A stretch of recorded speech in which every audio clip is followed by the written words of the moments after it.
பிரியமானவர்களே, ரோமர் 8ஆம் அதிகாரம் 14ஆம் வசனத்திலிருந்து தேவபுத்திரரை தேவ ஆவியானவர் வழிநடத்துகிறார் அப்படின்னு பார்த்தேன் இல்லையா? முதலாவது எப்படி வழிநடத்துகிறார்? நான் சொன்னேன், இந்த கிரேக்க வார்த்தை ஏகோ, உள்ளத்தில் ஒரு அர்ஜிங்கை கொடுக்கிறார், ஒரு இன்ஃப்ளூயன்ஸை கொடுக்கிறார். அந்த இன்ஃப்ளூயன்ஸ் தேவனுடைய வார்த்தைக்கு ஒத்து இருக்கிறது. ஆகவே நமக்கு தெரியுது ஆவியானவர் பேசுகிறார்னு.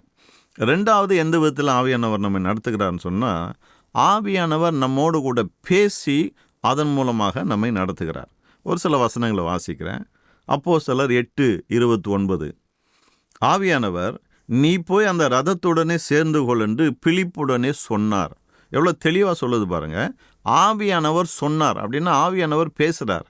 யார்கிட்ட பேசுகிறார்? பிலிப்புக்கிட்ட பேசுகிறார். பேசி நீ போய் அந்த ரதத்தோடு சேர்ந்து கொள் அப்படின்றார். அப்போ இந்த வசனம் நமக்கு தெளிவாய் சொல்லுகிற ஒரு காரியம் என்ன?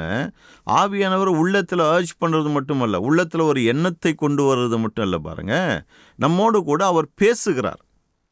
இங்கே பிலிப்போடு கூட பேசினார் என்று நம்ம பார்க்குறோம். சரி, அப்போஸ்தலர் 10ஆம் அதிகாரம் 19-20 வாசிக்கிறேன், கவனிங்க. இங்கே பேதுருக்கிட்ட பேசுகிறார். பேதுரு அந்த தரிசனத்தை குறித்து சிந்தனை பண்ணி கொண்டிருக்கையில் ஆவியானவர், இதோ 3 மனுஷர் உன்னை தேடுகிறார்கள். நீ எழுந்து இறங்கி ஒன்றுக்கும் சந்தேகப்படாமல் அவர்களுடனே கூட போ, நானே அவர்களை அனுப்பினேன் என்று அவனுக்கு சொன்னார். ரொம்ப தெளிவாக இருக்கு பாருங்க. ஆவியானவர் அவனுக்கு சொன்னார், என்ன செய்யணும்னு சொன்னார் என்று நம்ம வாசிக்கிறோம்.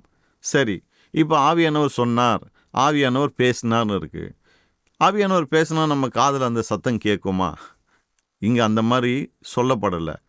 பேதுருனுடைய காதில் அந்த சத்தம் விழுந்தது. அது ஆங்கிலத்தில் ஆடிபிள் வாய்ஸ் அப்படின்வாங்க. அதாவது இந்த காதால், இப்போ நான் பேசிகிட்டு இருக்கேன் இல்லையா, உங்கள் காதில் என்னுடைய சத்தம் துணிக்குது, இதுதான் ஆடிபிள் வாய்ஸ்ன்னு சொல்லுவாங்க. அப்போ இந்த மாதிரி ஆடிபிள் வாய்ஸில் ஆவியானவர் பேசினாரா? அது அங்கே சொல்லப்படலை பாருங்கள். ஆனால் என்னென்னா, பல நேரங்களில் ஆவியானவர் பேசுவது நம்முடைய காதுகளிலே அந்த சத்தம் கேட்பது கிடையாது. மாறாக நம்முடைய இதயத்திலே அந்த சத்தத்தை நம்ம நல்லா கேட்கலாம். காதில் சத்தம் எப்படி துணிக்குதோ அதே மாதிரி நம்முடைய இதயத்தில் அந்த சத்தம் துணிக்குது பாருங்கள். அப்போ அந்த சத்தம் உங்களுக்கு மட்டும்தான் தெரியும். அதை கேட்கும் போதே இதை ஆவியானவர் என்னோடு கூட பேசுகிறார் என்பது உங்களுக்கு விளங்கும் பாருங்கள். பேதுருக்கிட்ட பேசினார், பேதுருவுக்கு அது விளங்குது. காதில் சத்தம் விழலை, ஆனால் பேதுருவுக்கு நல்லா விளங்குது, இது ஆவியானவர் தான் என் கூட பேசுகிறார் என்று. இப்படிப்பட்ட ஒரு அனுபவத்தை நீங்கள் பெற்றிருப்பீங்க, நானும் பெற்றிருக்கிறேன். விசுவாசிகள் எல்லாரும் இப்படிப்பட்ட ஒரு அனுபவத்தை பெற்றிருப்பாங்க. என்னது அது? ஆவியானவர் உள்ளத்தில் பேசுகிறது. ஒரு முறை ஒரு பேஷண்ட்டுக்கு ஹாஸ்பிட்டலில் போய் ஜெபம் பண்ணிட்டு வந்தேன் பாருங்கள்.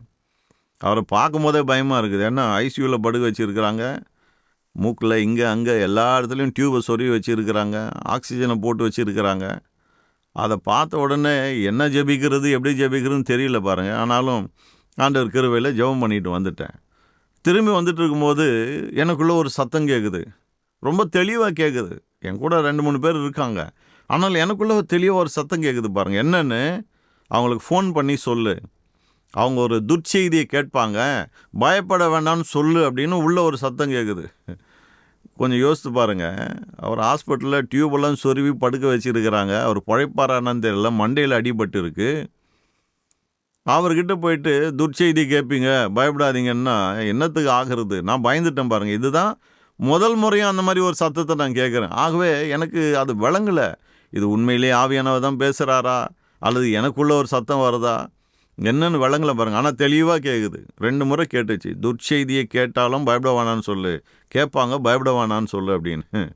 நான் அமைதியாக இருந்துட்டேன், எதுக்கு வம்புன்னு. சில நாட்கள் கழித்து மறுபடியும் போனோம் பாருங்கள் அவங்கள பார்க்குறதுக்காக.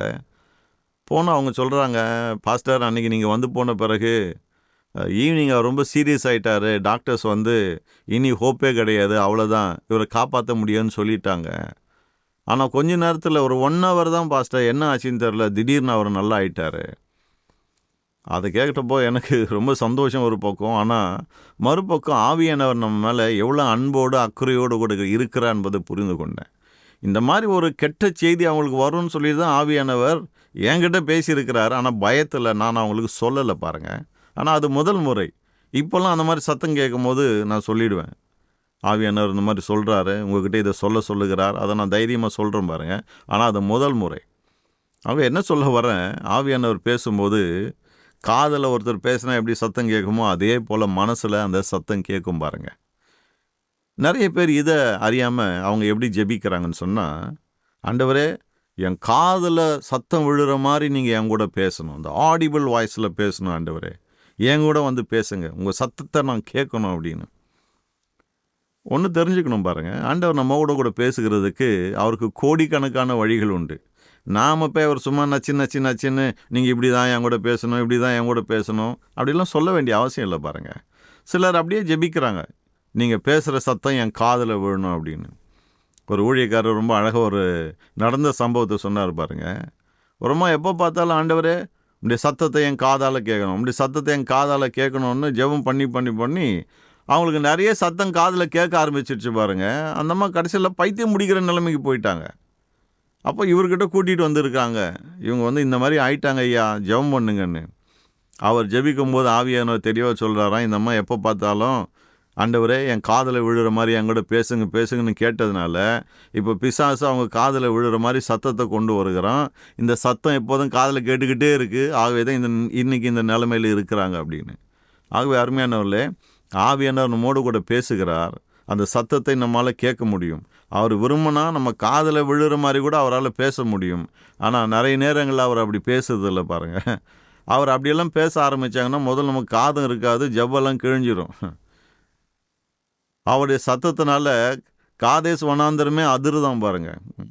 ஆக கவனமாக இருக்கணும். ஆண்டவர்கிட்ட போயிட்டு ஆண்டவரே என்கிட்ட பேசுங்கன்னு சொல்லுங்கள். எப்படி பேசுறது, எப்படி உங்களை வழிகாட்டுறதுன்னு அவர் டிசைட் பண்ணுவார். அவர்கிட்ட போய் என் காதில் அந்த சத்தம் விழணும், அந்த சத்தத்தை நான் கேட்கணும் அப்படியெல்லாம் சொல்லாதீங்க.